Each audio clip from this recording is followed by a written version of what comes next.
మంత్రివర్గంలో మహిళలకు ప్రాతినిధ్యం కల్పించకుండా ముఖ్యమంత్రి కేసీఆర్ మోసం చేశారని ఎంఆర్పీఎస్ వ్యవస్థాపక అధ్యకుడు మందకృష్ణ మాదిగ ఆరోపించారు.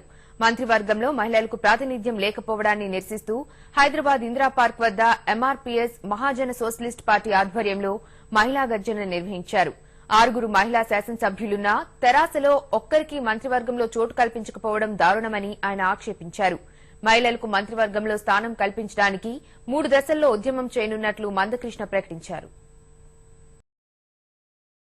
చంద్రశేఖరరావు గారు కనుక రాబోయే కొద్ది రోజుల్లో ఈ రాష్ట్రంలో ఉండబడే 2 కోట్ల మంది మహిళల పక్షాన ఆయన ఎన్నికల మేనిఫెస్టో పెట్టిన దాని ప్రకారం 33% అన్ని రంగాల్లో ప్రాతినిధ్యం కల్పిస్తామని, 33% చట్టసభలో రిజర్వేషన్ కోసం కేంద్రం మీద ఒత్తిడి తీసుకొస్తామని ఎన్నికల మేనిఫెస్టో పెట్టిన దాని ప్రకారమే మంత్రివర్గంలో చోటు కల్పిస్తే 6 మంత్రి పదవిలో అవకాశం ఇవ్వడానికి అవకాశం ఉంది. 6 టీఆర్ఎస్ మహిళా ఎమ్మెల్యేలు కూడా గెలిచినారు కనుక రాబోయే కొద్ది రోజుల్లో ఖచ్చితంగా గెలిచిన టీఆర్ఎస్ ఎమ్మెల్యేల నుంచి సరే 6 మంత్రి పదవులు ఇవ్వకపోతే రాబోయే రోజుల్లో ఈ గర్జనే కేసీఆర్ మీద తిరుగుబాటు దారితీసే ఉద్యమంగా మారుతుంది.